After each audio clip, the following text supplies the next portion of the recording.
Hello friends, आप देख रहे हैं आपका चैनल शेयर बाजार विद आयुष। और दोस्तों, जिसका हम लोग बेसब्री से इंतजार कर रहे थे कि कब बेसिकली Hyundai का आईपीओ आता हुआ नजर आएगा। तो दोस्तों, ब्रेकिंग न्यूज़ क्या है कि बेसिकली दोस्तों Hyundai के द्वारा क्या फाइल कर दी गई है। जी हाँ, रेड हेरिंग प्रोस्पेक्टस जिसको हम आरएचपी बोलते हैं, वो दोस्तों बेसिकली फाइल कर दी गई है। डेट्स जो है वो हमारे सामने निकल कर आ चुकी है। कितने करोड़ का ये इशू रहने वाला है, क्या प्राइस बैंड रहने वाला है, कितना लिस्टिंग गेन होने की उम्मीद है, सबके ऊपर हम इस वीडियो में बात करेंगे। तो वीडियो को आप लोग पूरा ज़रूर देखिएगा।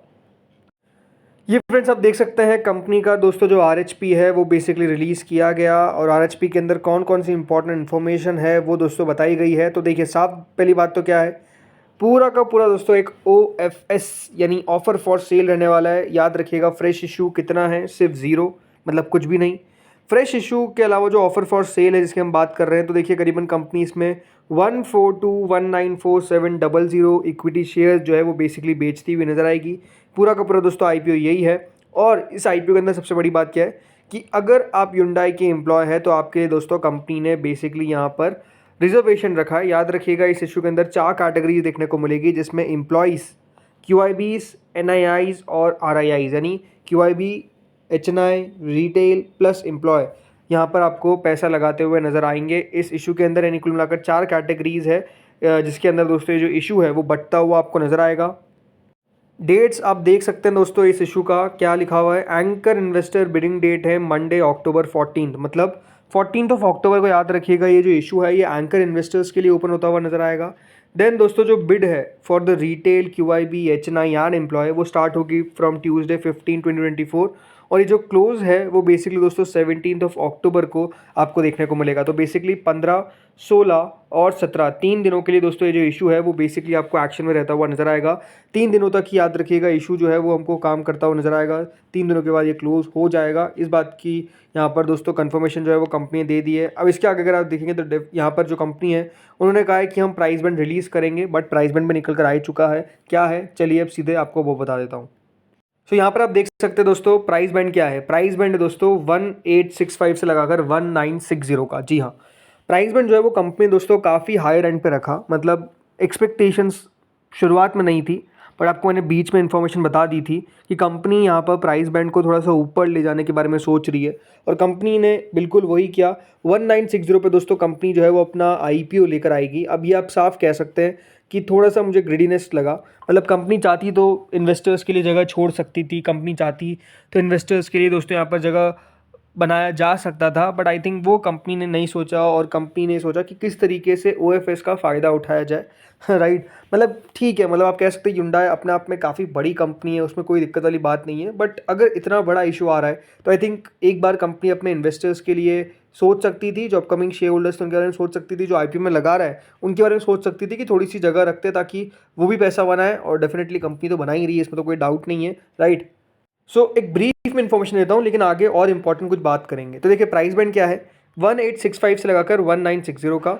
7 शेयर आपको एक लॉट में मिलते हुए नजर आएंगे। इसका मतलब क्या है कि दोस्तों मोटा मोटी देखा जाए तो 15,000 रुपये भी आपको पूरे नहीं लगाने, बल्कि 14,000 से भी कम का ही टोटल मिलाकर अगर आप नोटिस करेंगे तो यहाँ पर जो एक रिटेल का साइज़ है वो बनता है, मतलब 1960 का एक शेयर है। राइट, इसको मल्टीप्लाई कर दीजिए 7 से, तो रिटेल में कुल मिलाकर जो एक एप्लीकेशन लगती हुई नजर आएगी वो 13,720 रुपये की लगती हुई नजर आएगी, जो प्राइस बैंड अभी निकल कर आ रहा है हमारे सामने। कुल मिलाकर दोस्तों जो इशू साइज़ है वो कितना है, 27,870 करोड़। जी हाँ, ये 25,000 करोड़ का इशू नहीं है, 26 का भी नहीं है, 27 का भी नहीं है, क्लोज टू 28,000 करोड़ का है। 27,870 करोड़ का दोस्तों ये इशू है। यानी इसका मतलब क्या है, इसका मतलब दोस्तों ये है कि अगर आपने रिटेल कैटेगरी में आप लगा रहे हैं तो रिटेल को जो हिस्सा दिया गया है वो 35% का दिया गया है। थोड़ा बहुत दोस्तों उसके अंदर जो एम्प्लॉय कैटेगरी है उसके पास चल जाएगा, लेकिन रिटेल के पास मोटा मोटी करीबन 9,500 करोड़ का, जी हाँ 9,500 करोड़ जो है वो बेसिकली सिर्फ रिटेल के पास रहते हुए नजर आएंगे। इसके साथ ही दोस्तों अगर इसी प्राइस बैंड पे कंपनी एक्यूरेटली लेकर आती है, बिकॉज अभी तो दोस्तों आरएचपी फाइल हो चुकी है, बट प्राइस बैंड जो है वो रिलीज अब कंपनी करेगी मेजरली दोस्तों 1 से 2 दिन के अंदर वो अनाउंस कर दिया जाएगा। हो सकता है कि इस हफ्ते के अंत तक भी किया जाए, बट हाँ प्राइस बैंड के हिसाब से दोस्तों जो कंपनी की मार्केट कैप बैठती है वो कितनी है, 1,59,260 करोड़। जी हाँ, इतने पे कंपनी अपना आईपीओ लेकर आ रही है। अब आप काफ़ी लोग सोचेंगे कि इसका मतलब तो ये है कि यहाँ पर जगह दिखती है, क्योंकि मारुति 4 लाख करोड़, M&M 4 लाख करोड़, टाटा मोटर्स वो भी शायद तक दोस्तों 4 लाख करोड़ के आसपास है, मतलब 3 लाख 3.5 लाख करोड़ के आसपास है, राइट। तो क्या यहाँ पर भी जगह बनती है? तो हमेशा एक बात आपको ध्यान में रखनी पड़ेगी दोस्तों, हर कंपनी का एक बेस होता है, ठीक है। मतलब ये कंपनी ने FY23 के अंदर आपको बताता हूँ 61,436 करोड़ की कुल मिलाकर सेल करी थी। मारुति ने जो कुल मिलाकर सेल करी थी वो 1,41,000 करोड़ है। मतलब आप समझ सकते हैं कि जो ज़रूर कंपनी की सेल है, राइट, वो काफ़ी ज़्यादा मारुति के हिसाब से कम नज़र आती है। मतलब इनकी FY23 में 61,000 करोड़ की सेल, FY24 में 71,000 करोड़ की सेल। अभी कंपनी ने अपने Q1 नंबर्स भी पेश करे थे जिसमें 17,568 करोड़ के आसपास की सेल कंपनी ने रिपोर्ट करी, जिसमें कंपनी का पैट था करीबन 1490 करोड़ का। मारुति का जो पैट है, मतलब मारुति का जो पैट है FY24 का, वो दोस्तों अराउंड है करीबन 8,264 करोड़, और इनका जो पैट है वो है दोस्तों 6,060 करोड़। तो पैट के हिसाब से तो बहुत बड़ा डिफरेंस नहीं है, बट स्टिल वैल्यूएशन के हिसाब से दोस्तों थोड़ा सा कंपनी ज़्यादा वैल्यूएशन पे अपना इशू लेकर आ गई। ऐसा नहीं है कि ये कंपनी इतने पर लिस्ट होती हुई नजर आएगी, बट ओवरऑल कितना ऊपर लिस्ट हो सकती है ये भी अपने आप में क्वेश्चन है। मतलब अगर मैं ग्रे मार्केट की बात करता हूँ तो जो ग्रे मार्केट है वो 225 रुपये के आसपास चल रहा है, राइट। अब हर जगह अगर देखेंगे तो थोड़ा बहुत ग्रे मार्केट में फ्लक्चुएशंस है, बट ओवरऑल ग्रे मार्केट 200 रुपये के आसपास जो इसकी रेंज है वो चलती हुई नजर आ रही है। अगर और एग्जैक्टली देखा जाए तो 205 रुपये भी कहीं बताया जा रहा है, राइट। तो इसका मतलब क्या है कि करीबन 10% के आसपास का लिस्टिंग गेन होने की एक्सपेक्टेशंस है अगर इस ग्रे मार्केट को हम लेके चलते हैं। 225-205 के आसपास का ग्रे मार्केट है।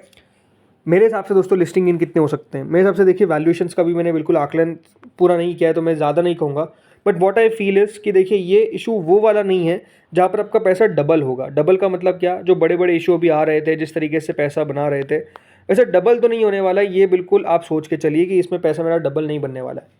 कितना बनता है इसके ऊपर हम बहुत जल्द एक डिटेल वीडियो लेकर आएंगे जिसमें हम बात करेंगे कि कहाँ पर लिस्टिंग गेन बैठता है, राइट, कितना लिस्टिंग गेन होने की एक्सपेक्टेशन है। बिकॉज ये एक ऐसा इशू है जिसके अंदर मुझे लगता है कि दोस्तों रिटेल में जो भी लगाएगा ऑलमोस्ट सबको अलॉटमेंट आने वाला है। मतलब रिटेल मेजरली मुझे लगता नहीं कि दोस्तों यहाँ पर 15,000 करोड़ से ज़्यादा लगेगी। तो ये चांसेस है कि अगर आपने 2 लॉट लगाए रिटेल के अंदर अलग अलग, मतलब एक लॉट एक फैमिली मेम्बर के आईडी से, एक और लॉट दूसरे फैमिली मेम्बर के आईडी से, तो एक आपको एप्लीकेशन तो 100% आ जानी चाहिए मेरे हिसाब से। सो आई थिंक उसके हिसाब से अगर देखा जाए तो नो डाउट दोस्तों ये जो इशू है ये काफ़ी लोगों को मिलता हुआ नजर आएगा। इस प्रकार की पॉसिबिलिटी आप लेकर चल सकते हैं।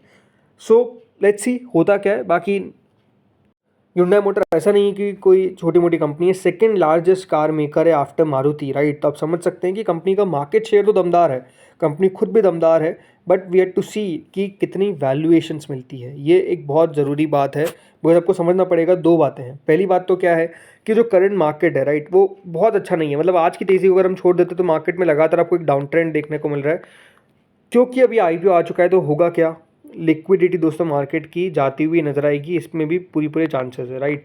जब बड़े IPO जाते हैं तो लिक्विडिटी जाती है, और अगर हम देखेंगे बहुत ज़्यादा बड़े IPO भी सक्सेसफुल नहीं होते, और ये एक इतिहास है, राइट। भले वो रिलायंस पावर ले लीजिए, भले आप LIC ले लीजिए, भले आप पेटीएम ले लीजिए, वो उतने बड़े इशू थे कि दोस्तों वो सक्सेसफुल नहीं हो पाए।